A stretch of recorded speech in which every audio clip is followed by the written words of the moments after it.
नमस्कार दोस्तों। कल हमने शिव पुराण की विधेश्वर संहिता के 17वां अध्याय प्रणव का महात्म्य व शिवलोक के वैभव का वर्णन सुनाई। आज हम आपको 18वां और 19वां अध्याय बंधन और मोक्ष का विवेचन, शिव के भस्म धारण का रहस्य और पूजा का भेद सुनाने जा रहे हैं। तो चलिए बिना देरी किए शुरू करते हैं। ऋषि बोले, सर्वज्ञों में श्रेष्ठ सूत जी, बंधन और मोक्ष क्या है? कृपया हम पर कृपा कर हमें बताएं। सूत जी ने कहा, महर्षियों, मैं बंधन और मोक्ष के स्वरूप व उपाय का वर्णन तुम्हारे लिए कर रहा हूं।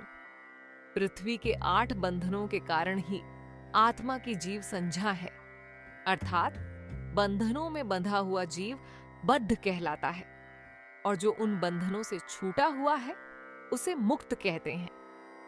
प्रकृति, बुद्धि, त्रिगुणात्मक अहंकार और 5 तन्मात्राएं आदि 8 तत्वों के समूह से देह की उत्पत्ति हुई है। देह से कर्म होता है और फिर कर्म से नूतन देह की उत्पत्ति होती है। शरीर को स्थूल, सूक्ष्म और कारण के भेद से जानना चाहिए। स्थूल शरीर व्यापार कराने वाला, सूक्ष्म शरीर इंद्रिय भोग प्रदान करने वाला तथा शरीर को आत्मानंद की अनुभूति कराने वाला होता है। कर्मों के द्वारा ही जीव पाप और पुण्य भोगता है। इन्हीं से सुख दुख की प्राप्ति होती है। अतः कर्म पाश में बंध कर जीव शुभाशुभ कर्मों द्वारा चक्र की भांति घुमाया जाता है। इससे छुटकारा पाने के लिए महाचक्र के कर्ता भगवान शिव की स्तुति और आराधना करनी चाहिए। शिव ही सर्वज्ञ, परिपूर्ण और अनंत शक्तियों को धारण किए हैं। जो मन, वचन, शरीर और धन से बेरलिंग या भक्तजनों में शिव भावना करके उनकी पूजा करते हैं, उन पर शिव जी की कृपा अवश्य होती है। शिवलिंग में शिव की प्रतिमा ने शिव भक्तजनों में शिव की भावना करके उनकी प्रसन्नता के लिए पूजा करनी चाहिए। पूजन शरीर, मन, वाणी और धन से कर सकते हैं। भगवान शिव पूजा करने वाले पर विशेष कृपा करते हैं और अपने लोक में निवास का सौभाग्य प्रदान करते हैं। जब तन्मात्राएं वश में हो जाती हैं, तब जीव जगदम्बा सहित शिव का सामीप्य प्राप्त कर लेता है। भगवान का प्रसाद प्राप्त होने पर बुद्धि वश में हो जाती है। सर्वज्ञता और तृप्ति शिव के ऐश्वर्य हैं। इन्हें पाकर मनुष्य की मुक्ति हो जाती है।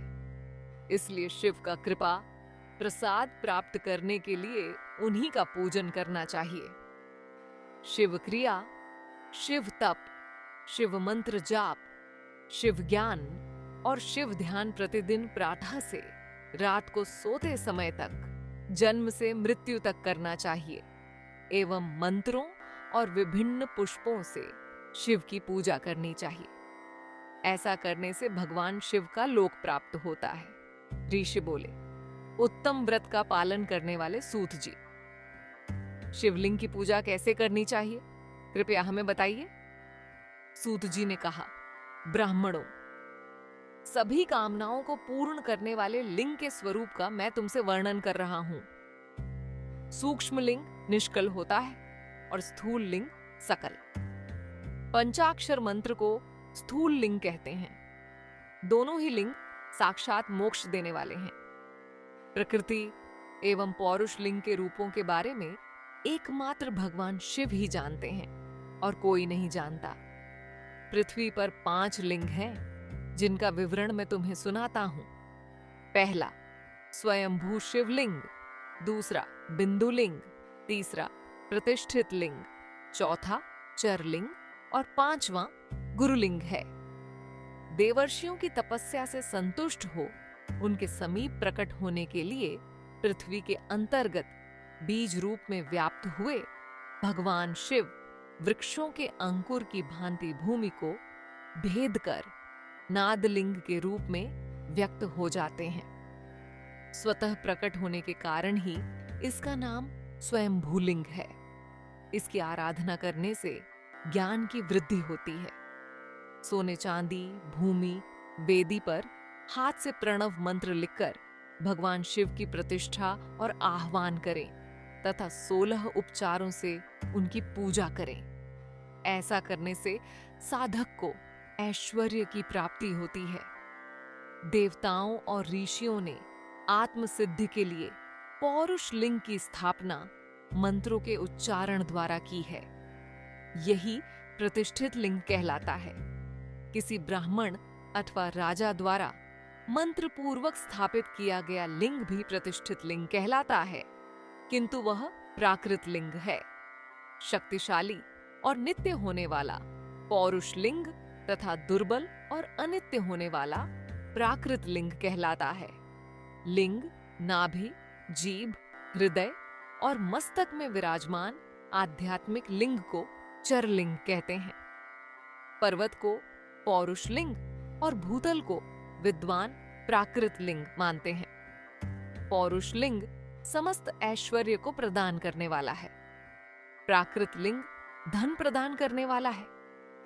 चरलिंग में सबसे प्रथम रसलिंग ब्राह्मणों को अभीष्ट वस्तु प्रदान करने वाला है।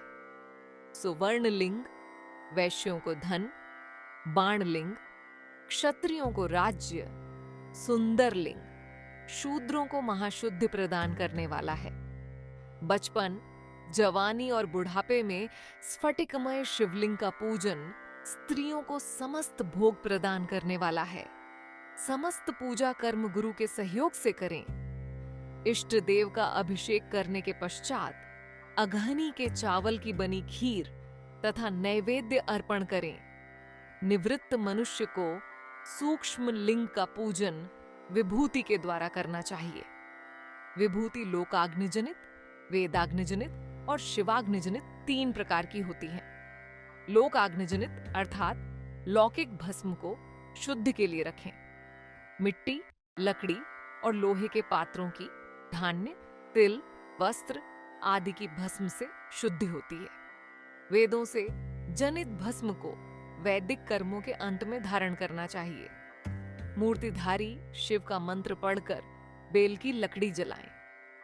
कपिला गाय के गोबर तथा शमी, पीपल, पलाश, बड़, अमलताश और बेर की लकड़ियों से अग्नि जलाएं। इसे शुद्ध भस्म माना जाता है।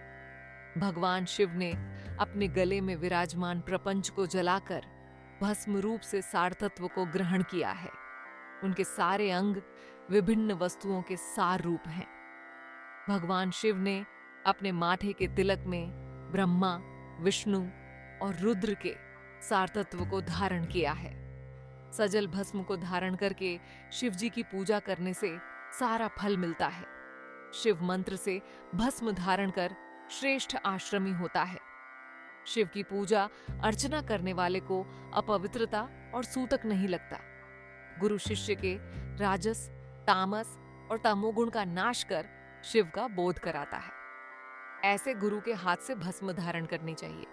जन्म और मरण सब भगवान शिव ने ही बनाए हैं। जो इन्हें उनकी सेवा में ही अर्पित कर देता है वह बंधनों से मुक्त हो जाता है।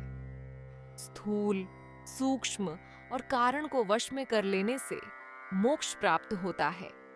जो शिव की पूजा में तत्पर हो, मौन रहे, सत्य तथा गुणों से युक्त हो, क्रिया, जाप, तप करता रहे, उसे दिव्य ऐश्वर्य की प्राप्ति होती है तथा ज्ञान का उदय होता है। शिव भक्त यथा योग्य क्रिया एवं अनुष्ठान करें तथा धन का उपयोग कर शिव स्थान में निवास करें। भगवान शिव के महात्म्य का सभी के सामने प्रचार करें। शिव मंत्र के रहस्य को उनके अलावा कोई नहीं जानता है, इसलिए शिवलिंग का नित्य पूजन करें। पूजा का भेद ऋषि बोले, हे सूत जी, आप हम पर कृपा करके पार्थिव महेश्वर की महिमा का वर्णन जो आपने वेद व्यास जी से सुना है सुनाइए।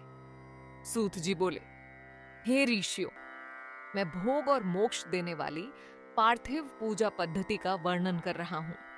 पार्थिव लिंग सभी लिंगों में सर्वश्रेष्ठ है।